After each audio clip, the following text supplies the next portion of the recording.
Hello, everyone. Welcome to the Spiritual Relationship Podcast. My name is Ken Hanneman, and this is my wife, Dr. Anno, here. And today's topic is being flexible in relation. This is a very powerful, we call it a power itself, actually. It's a power that we need to make a relationship work because no two human beings are the same. We have different personalities. In a marriage, if you really do care for the marriage and you put that first, then flexibility means that you're learning to adapt to changing situation. You're learning to negotiate the differences that we have. And as needs arise, we are evolving and we really want the relationship to succeed. And not only to succeed, actually, you want to actually be happy Yeah. in the relation. So this is not something intellectual. This is something from the heart. Like if my heart is in the relationship, if then I put that person first and I'm willing to be adaptable. I'm willing to mold and to flex and to accommodate to make it work. And what I find over the years is that there was no denial of self. There was no Mm. deprivation. Actually, I learned a lot about myself using this power of flexibility. And it actually helped me to think I'm convinced now that thinking only of myself or being rigid in what I think is right is actually an impediment to happiness in relationships. So being flexible is a conscious decision. It is a skill that you have to practice. And the more you practice it, you will see a lot of benefit from it. So I don't know, you like to, what is your thoughts on flexibility? Yeah. When we were talking about this before we started this episode, I was very surprised to see how deep this actually is. You know, Yeah. I feel that sometimes when you think about flexibility or whatever I've heard about flexibility in the past, it's always been talking about behaviors like be Right. flexible, be agreeable, whatever. But they don't talk about the heart of it. Why are you being agreeable? They just want you to be flexible, but why? So for me, the most important part of this is what Ken just said is that we want our relationships to be good. We want to be happy. We want positive outcomes. And I'm underlining that now because we're about to talk about three spiritual powers that we talk about in Raj Yoga, but they're specifically related to this flexibility topic because you're learning how to harmonize yourself with others. There's a power to tolerate, the power to accommodate, and the power to cooperate. And Yes. those three powers, and we're going to talk about them now. But before we talk about them, you must have an aim. Because let's say in a moment where, let's say I lose my temper, whatever that means, I'm losing my temper and I'm yelling at somebody. What is my aim at that moment? Yeah. Is my aim to be happy?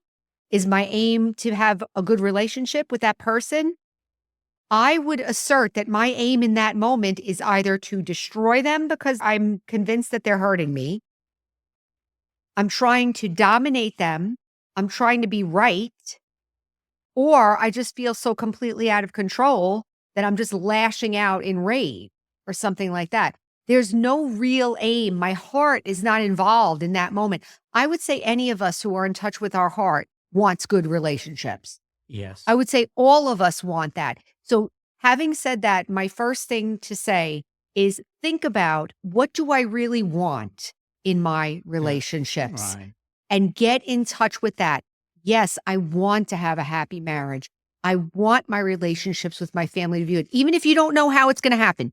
Don't worry about how it's going to happen right now, but at least get in touch with the feeling and the aim and the idea that it's possible to have this. Then when we talk about the powers, all of the things that we're doing are aiming to get that. We're aiming to have that harmony. Right. Because I mean, as human beings, we really don't want to be alone. We want to be with others. Yeah, We and be enjoy, happy. yeah, we enjoy friendship. We enjoy relationship with siblings or even with your parents. Everything, even the society and the country or whatever. You want to have a good feeling about things and about relationship.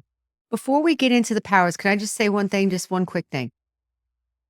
Somebody out there might be thinking, well, what are you supposed to do if they're abusing you? What are you supposed to do if this is like, I can't even talk to these people? How am I supposed to have a positive relationship with them?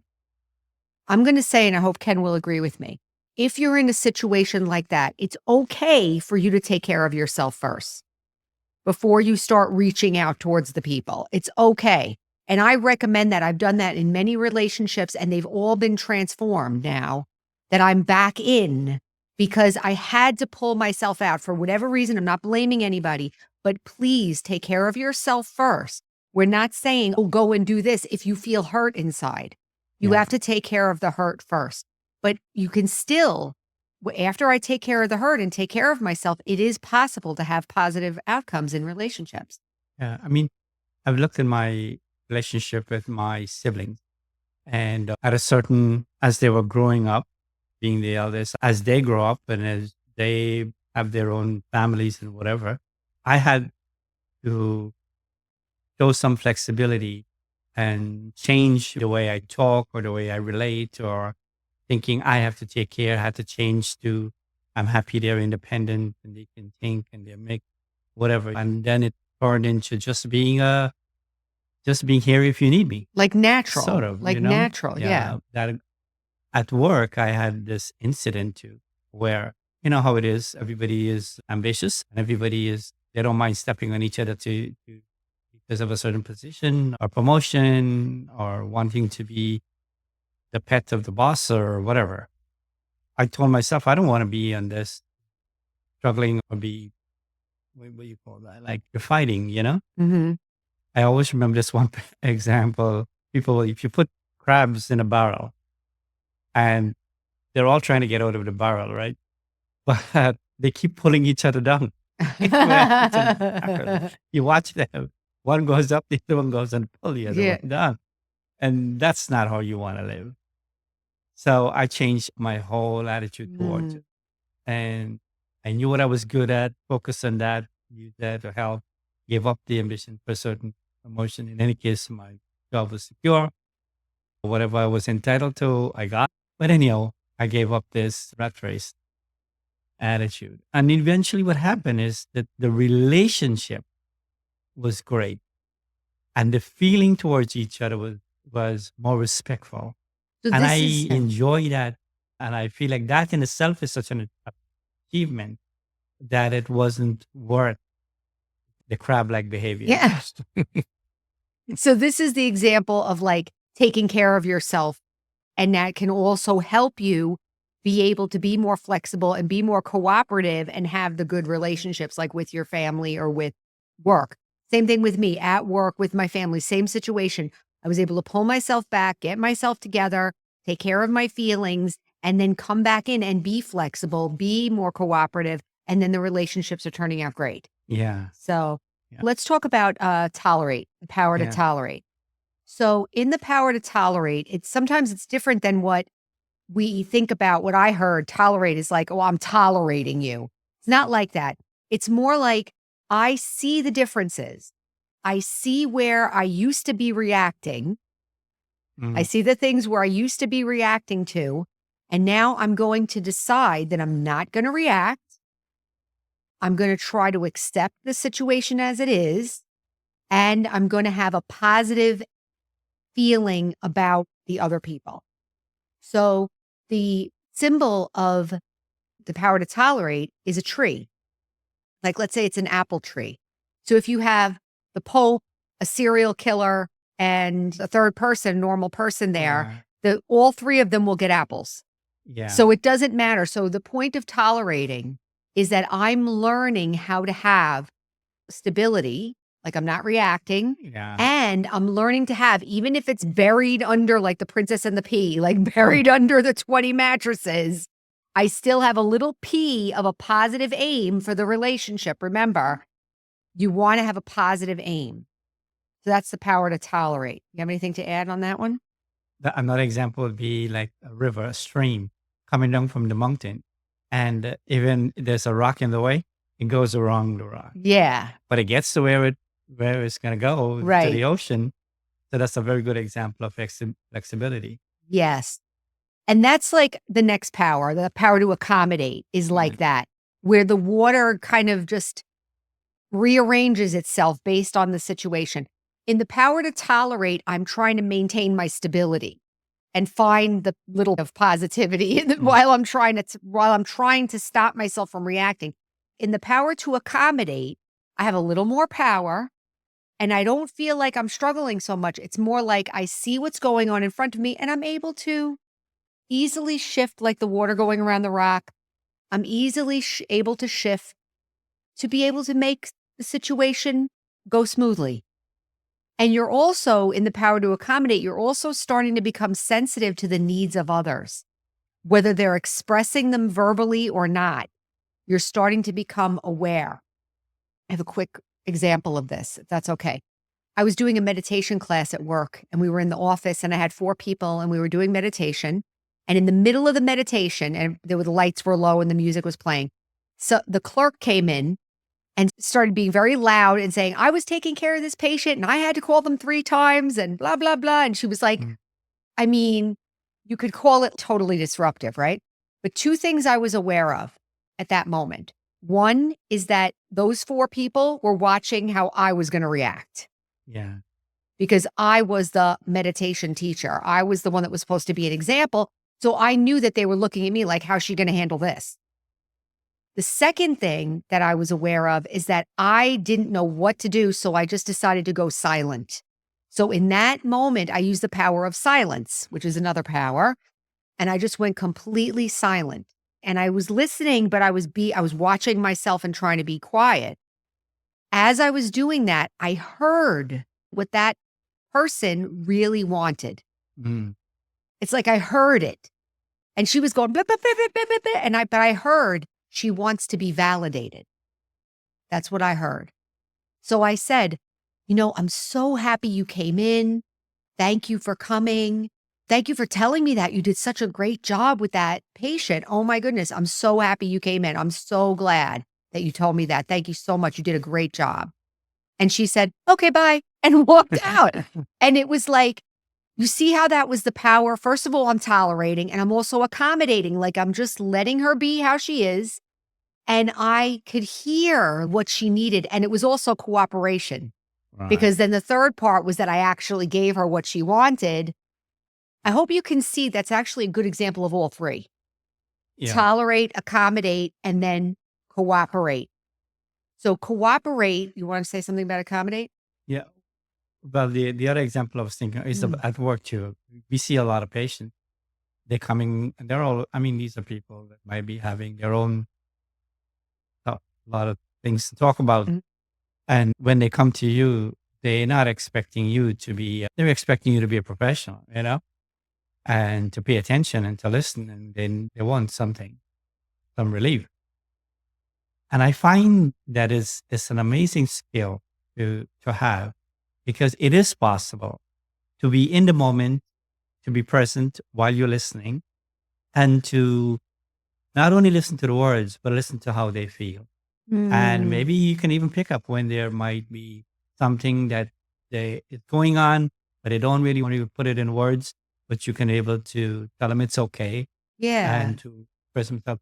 And a lot of times you might not have all the answers, but if you show like you listened, you understood, and that you can direct them to a source that can probably help them, even though you can't help them, or whatever you can do within your power, you do. That good intention, it speaks to their heart and their feeling and their trust. And that's cooperating. That's cooperation. That's cooperation. Yes. So can you see how like all 3 of those things kind of flow into each other, right? First, I'm trying to deal with my reactions and I'm trying to maintain a little bit of positivity. That's tolerate. Accommodate is when I feel a little bit stronger and I'm able to flex myself. I don't have to be right. I don't have to react. I'm just now just being able to go with the flow and be harmonious without sacrificing my own self. Right. I'm able to do it. I feel okay. And then cooperate is when you're sensitive to those inner feelings of others. Maybe they're not expressing them like we said in words, but you get a sense that this is what they need and you're able to give it. And that's a Um, beautiful power, beautiful actually. quality. And actually, it makes you more, if you want to say, more attractive because Yeah. people realize you're not out to prove anything. You're not out to make yourself in an egoistic way, that you are the greatest thing that Yeah. happened, or they should listen to you because you think you're great. You want to impress them. No, flexibility is about letting go of all that rigidity and all that, we call that self importance. Grandizement. Yeah, right. Yeah. Or self importance. Because when you help or make that person feel a little better, you actually realize you have just discovered power that you had that never really was used before. And Mhm. actually this makes your heart feel so much lighter when you can touch somebody in this way. And isn't that nice to know that you have that quality and that ability? People trust you then. I was just going to say it develops trust Right. in all relationships. People can trust you at work. You can trust yourself. You can begin to trust yourself. Interesting, right? We never learned this, really. This wasn't learned. It's all about the external, like Yeah. trying to get ahead or something. But this sensitivity with the aim, like you have to have the aim. I want things to be good and I want to be happy. And look how beautiful things can turn out. If I can learn to introspect, tolerate, accommodate, and eventually cooperate, you create trust and stability and self respect. Yeah. And it comes back in the marriage also. If you learn how to, maybe you can read body language a little, you can understand the other person, what they're going through, what their day was or whatever. And you have a little bit of patience and an attitude of, let me understand before I say the wrong thing, or in an impulsive way, I become angry and upset or whatever. And then later on, you realize I shouldn't have done that. I just made matter worse. And these little steps in relationship goes a long way. So I think if anybody have this dimension to their personality, it makes them more attractive. And rather than just physical decorations, Like what your about some personality's spiritual? attractive, Yeah, like, what about a yeah. spiritual decoration? And who wouldn't like somebody who's just listening and there to help at the time of need? And don't we wanna be that kind of a person also? That's also self-respect. Yeah. So you can call that a decoration, a power. You could call that a fragrance Mm. because the aura different. You see how much deeper this is than just external, right? Yeah. There's a whole lot in there and a whole lot available to us. And also the outcome can be wonderful in relationships. All right. So I guess we'll leave it there. Thank you for joining us in this discussion today, and we'll see you next time. Thank All right. Bye Bye bye. bye.